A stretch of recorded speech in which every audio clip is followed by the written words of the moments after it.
নামচাম ছাড়ো, প্রথমেই আমরা আজকের ব্লগে কোথায় যাব তা আমরা নিজেদের মধ্যেই ডিসাইড করতে পারছিলাম না, তাই আমরা গুগল ম্যাপে দেখছিলাম যে রাত 2টো বাজে তখন, যে কোথায় যাওয়া যায়। তা এখন পুজোর সিজন, তাই আমরা ভাবছিলাম যে প্যান্ডেলগুলো বানাবে, ওই প্যান্ডেলগুলো তোমাদের দেখাবো। তা নিজেদের মধ্যে কথা বলতে বলতেই সময় চলে যায়। তারপর ভাবলাম কোন ব্লকে যাব, কোথায় যাব, এফবিতে যাবো নাকি বিজেতে যাব। তারপর যেতে যেতে আমাদের চোখের সামনে নিজেই একটা প্যান্ডেল চলে আসে, মানে একেবারে মেঘ না চাইতেই জল। আমরা এটাই খুঁজছিলাম আর একেবারেই পেয়ে গেলাম। এখানে দুর্গাপুজো শুরু হয়ে দেখো, আরে দুর্গাপুজোতে দেখাতে হবে না। এখানে দুর্গাপুজোর প্যান্ডেল শুরু হয়ে গেছে। এটা এই ঠাকুর আছে জানি না, চুরি চুরি চুরি চুপি কেউ দেখতে পাবে না, জলদি জলদি জলদি, রাত্রি 2টোর সময়। তা ওর ওই কথাতে ওই রাত্রেবেলা ওইখানে ঢোকা হয়। তা ঢোকাতেই দেখি তাঁবুর ওপাশে বেশ কিছু লোকজন শুয়ে আছে। তা আমি ওদিকে ঢুকতে গিয়েও আমাকে বারণ করলো। তারপর দেখি পিছন দিকটা, আরে ওদিক দিয়ে দেখে ফেলবে। আরে নিচু হয়ে চল, লঙ্গরখানা, আরে এখানে জেলখানা, নিচু হয়ে চল। আরে একটাই হবে, এই চুপ চুপ, কে বলবে এখন আসছে না।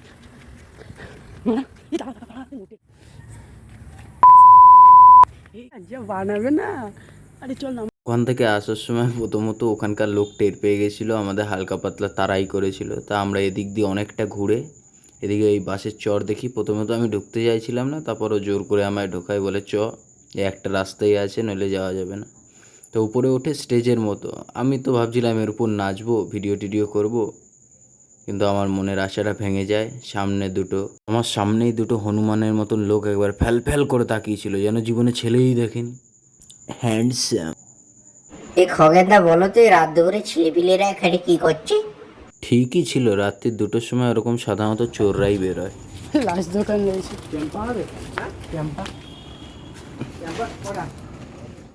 প্রায় 5.5 কিলোমিটার ঘুরে ঘুরে আমরা রাত্রির 2টোর সময় একটা দোকান পেয়েছিলাম, তাও পকেটে 10 টাকার বেশি ছিল না। তা ক্যাম্পা খুঁজছিলাম, অন্য কোল্ড ড্রিঙ্ক তো সাধারণত 10 টাকার হয় না।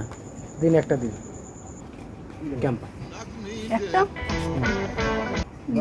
যখনই ওর সঙ্গে একটা ক্যাম্পা নেবো তখনই ওর মুখটা কিরম ভাবে শুকিয়ে যায়, আমার খুব খারাপ লাগে। পরে আমি ওকে 1-2 ডোব দিয়েছিলাম।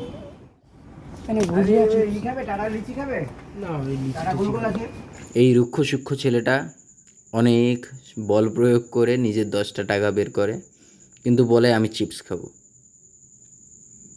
তা যেতে যেতে আমাদের চোখে পড়ে এই আলিশান দরজা। বাড়িটা দেখলে তোমরা অবাক হয়ে যাবে, এত বড় বাড়ি আর ওই দরজার থেকে ফোকাসটা হাঁটে এই কুত্তার দিকে। অসাধারণভাবে শুয়েছিল কিন্তু। তারপর আমরা এই আর একটা কালু ভলু যাই বলো তোমরা দেখতে পাই। আমার হাতে যে চিপসের প্যাকেটটা ছিল, কি বলবো, কয়েক মিলিমিটারের টুকরো দিয়েছিলাম। কোকা কোলার একটু অ্যাড দিয়েছে 4.50। এটা কোথায় হলো? তারপর হঠাৎ যেতে যেতে দেখি এই বাড়িটা। হিন্দি বাংলা বইয়ের মতো কেউ জানলা দিয়ে হাত বাড়াবে, বলবে বাড়িটা নিয়ে নাও, আর আমি রাতারাতি বড়লোক হয়ে যাব। এই আমাদের আলোচনা। What the heck is this? প্রথমে তো বুঝতেই পারছিলাম না গাছটা কি গাছ, তারপর গাছের ফল দেখেও অবাক, তারপর ঝোলাঝুলি কিনতে শুরু। এই রাত্রেবেলা নিম পাতা ছিঁড়ে কি করবি?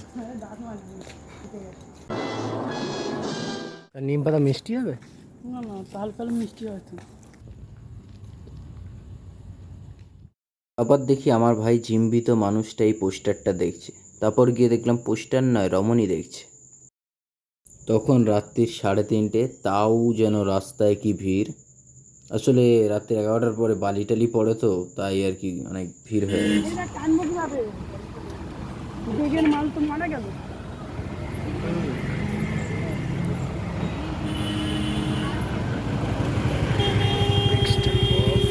দাঁড়া ভাই দাঁড়া ভাই দাঁড়া। তারপর দেখছিলাম এই রহস্য, এই গাড়ির এটা পুরো ভেঙেই পড়তো আর একটু হলে। কিছুক্ষণ পরে গিয়ে আমরা ওটা পড়েও গেছে, আর কি করা যাবে। লাক। সামনেই মেলা বসেছিল, ভাবলাম কিছু কিনবো, কিন্তু পকেটটার দিকে তাকিয়ে মুখটা শুকিয়ে গেল।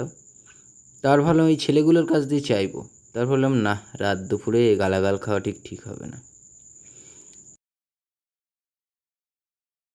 বাড়িতে ফ্রিতে গজা হবে কাকা, গালাগাল দিয়েছিল এই কথাটা বলার জন্য। ভয় পেও না, নতুন র্যাপ এটা একটা আর কিছু। এতই অন্ধকার ছিল যে তুলতে পারিনি। তারপর এইভাবে আমরা বাড়ি চলে আসি। ভালো লাগলে কি কি করতে হয় তোমরা জানো। আজ এইতেই বিদায় নিলাম, দেখা হবে আবার পরের ভিডিও। আসছি, মনে রাখবে। তাও ঠিক, মানে বিকেল 12টা বেজে গেছে।